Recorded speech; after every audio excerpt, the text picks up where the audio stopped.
Mer. Il a été baptisé du même nom. Ce nouveau navire-usine de plus de 76 mètres et d'un coût de 55 millions de francs servira entre autres à la pêche à la langouste. Ce matin, l'équipage découvrait son nouveau navire. Jean-Bernard Técher aussi. 3 longs coups de sirène pour saluer la pointe des galets, désormais son port d'attache. L'Austral nouveau est arrivé. Commandé par le capitaine Marcel Barbarin, le chalutier tout neuf de la Sape-Mer est armé par un équipage de 49 marins, dont 38 sont originaires de la Réunion. Long de 76 mètres, d'un déplacement de 3200 tonnes, l'Austral peut stocker dans ses cales jusqu'à 650 tonnes de poissons ou 250 tonnes de langoustes. Comme son prédécesseur, l'Austral tirera son activité principale, c'est la pêche des langoustes à Saint-Paul-Amsterdam, une pêche qui est strictement contingentée par les TAF et par les scientifiques du muséum.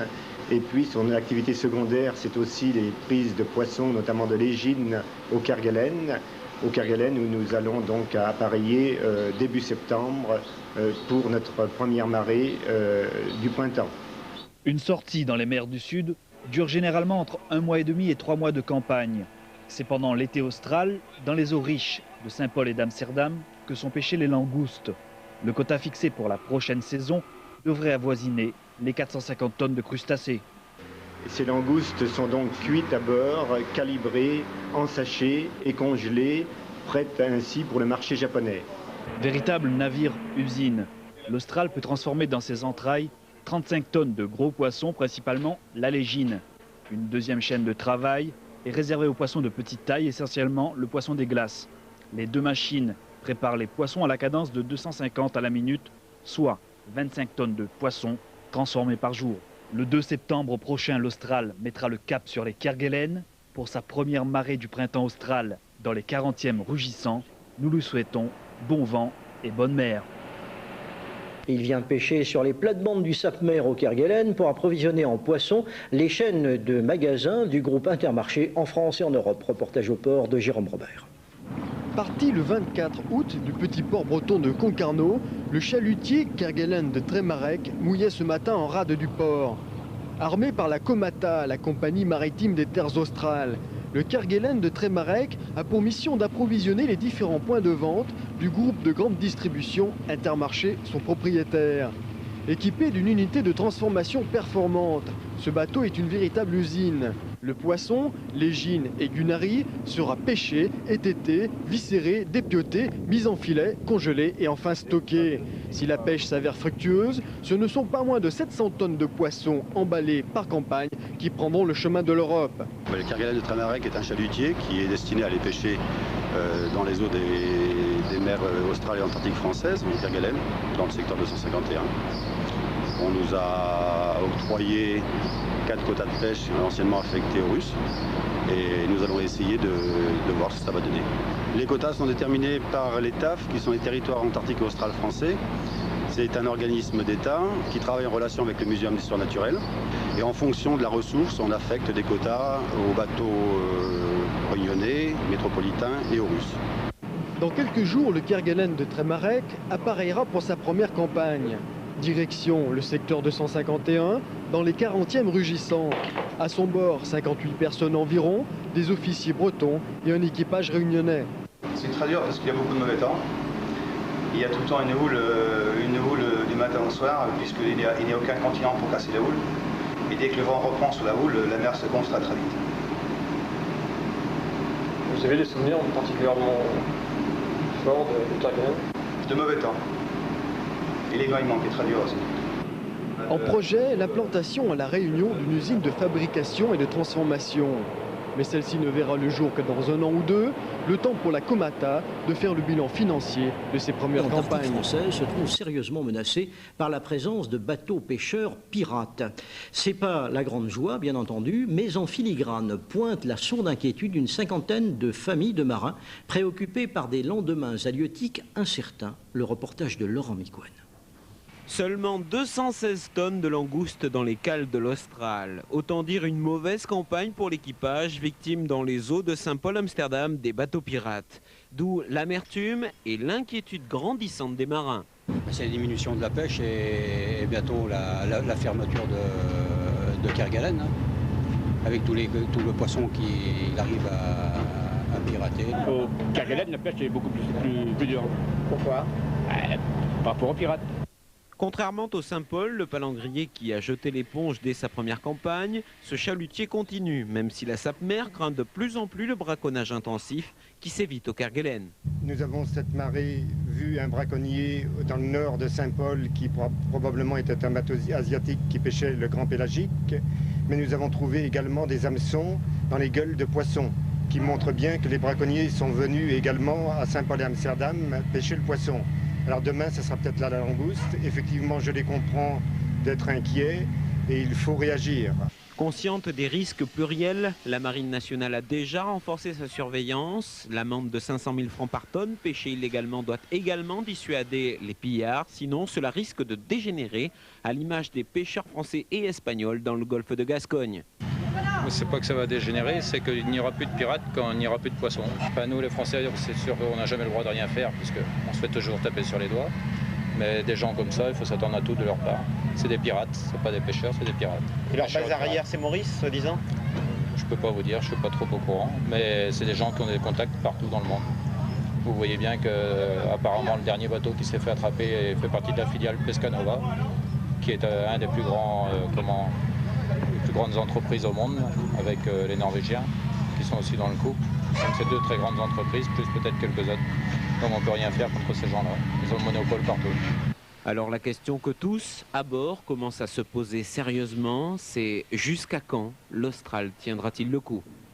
Et justement, jeudi, accostera au port de la Pointe des Galets le dernier bateau de pirates arraisonné en flagrant délit par la Marine nationale. Derniers ajustements avant de reprendre la mer. La courte escale du Croix du Sud 1 touche à sa fin. Déjà, le large appelle les matelots pour une nouvelle campagne de pêche à la légine. Jean-Fabrice Taristas se prépare à sa deuxième marée à bord de ce palangrier congélateur. 2 mois et demi dans les eaux glacées, au large des îles Crozet et Kerguelen. Bon, mais pressé de reprendre la mer, quoi, et content de repartir. S'il y a du poisson, donc on est obligé de speeder tout le monde ensemble, quoi. Tant qu'à virer et à emballer, quoi. Ne pas laisser traîner et ça crée une ambiance super chouette, quoi. Donc des fois c'est fatigant, mais ça crée une petite ambiance quand même, quoi. Il y a maintenant 3 ans que Jean-Fabrice exerce le métier dont il avait toujours rêvé. Mon père était marin-pêcheur, toute ma famille, et je viens de Saint-Paul, d'un coin où il n'y a que les pêcheurs. Donc mon père ne voulait pas que je fasse ce métier, mais bon, je suis quand même arrivé là-dedans, quoi. Donc ça me plaît. Après des débuts comme préparateur glacier, puis poissonnier, à près de 30 ans, il a repris les études pour devenir marin-pêcheur. Et c'est à l'école d'apprentissage maritime du port, l'EAM, qu'il a passé d'abord le permis de conduire des moteurs de plus de 150 chevaux, puis le certificat d'insertion nautique. Après quoi, les campagnes en mer se sont enchaînées. Madagascar, l'Étave sur un bateau battant pavillon espagnol et aujourd'hui à bord d'un armement réunionnais avec 3 compatriotes et une dizaine d'Ukrainiens.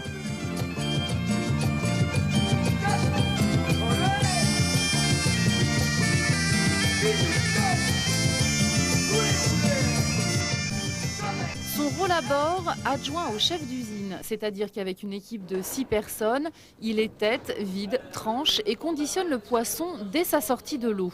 16 heures de travail quotidien, du lundi au dimanche, dans le froid et la houle. Traiter dans l'immédiat, dans les minutes qui suivent, emballer, stocker dans les tunnels, quoi. Pas laisser trop traîner, parce que le poisson blanchit dans la baille. Et s'il y a des grenadiers, ils sont écaillés, donc il faut travailler le poisson rapidement et traiter tunnel directement, quoi. Bon, moi je me sens un peu comme formateur pour former les mecs et comme chef d'équipe, quoi. Déjà le travail est très difficile et on est un peu loin de sa famille, donc il faut avoir des nerfs solides et être costaud, quoi. Pas seulement costaud physiquement, mais costaud dans la tête, quoi. Si on veut réussir, c'est ça, être costaud dans la tête et c'est sûr que ça va marcher, quoi. Car au bout, il y a un salaire confortable que Jean-Fabrice épargne dans l'espoir de construire un jour la maison de ses rêves. Il y a aussi une prime de 90 à 300 francs la tonne pêchée, un sacré moteur pour les gars. Lors de la précédente campagne, la Croix du Sud 1 a ramené dans ses cales plus de 280 tonnes de légine, une marée qui s'arrose. Chez les Ukrainiens, c'est la vodka, mais nous, plutôt, c'est le Ricard et le whisky. Là, c'est le bon moment. C'est le bon moment de la pêche, quoi. Donc, on a une bonne prise, c'est sûr qu'on fait ça, quoi. Une bonne journée. Mais moi, j'ai pas trop l'occasion parce que moi, comme je suis de couche, et ça se passe toujours entre minuit et 2 h du matin, le petit coup. Donc, nous, on a ça après, quoi. On rattrape ça sur la route. Et la route est proche, à 2 jours du grand départ, tout le monde est déjà sur le pont pour embarquer le matériel. Donc aujourd'hui, on a embarqué les cartons d'emballage, les appâts, et une partie aujourd'hui et une partie demain, quoi. Et là, on termine la journée, et après, c'est l'apéro. Et pas question de s'attendrir avant de reprendre la mer. Sur son bateau, Jean-Fabrice se sent comme un poisson dans l'eau, même si parfois... On se sent nulle part ailleurs, quoi, parce que là, on est loin de tout, isolé de tout, comme les âmes perdues. Là, on est vraiment loin de toute chose, et c'est difficile, quoi. Là, quand on est en mer, quand on arrive les premiers jours, c'est difficile, mais après, ça repart, ça redémarre. Et bon, ça fait quand même un petit pansement au cœur, quoi. Mais on s'y habitue après. À l'heure qu'il est, le Croix du Sud 1 et ses 30 marins sont déjà loin en mer. Bon vent et bonne pêche.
des passes du port. Ces occupants, ils étaient environ 7, s'en sont sortis indemnes. On s'interroge donc toujours aujourd'hui sur les raisons de ce curieux naufrage, équipé pour la pêche à la longue ligne. Eh bien, ce bateau, le Saint-Thème, qui mouillait dans les eaux réunionnaises depuis un mois, appareillait mardi dernier pour une campagne d'essai de 4 jours. Il semble aux spécialistes de plus en plus difficile de renflouer ce chalutier de 16 mètres, enfoncé, vous l'avez vu, par son avant.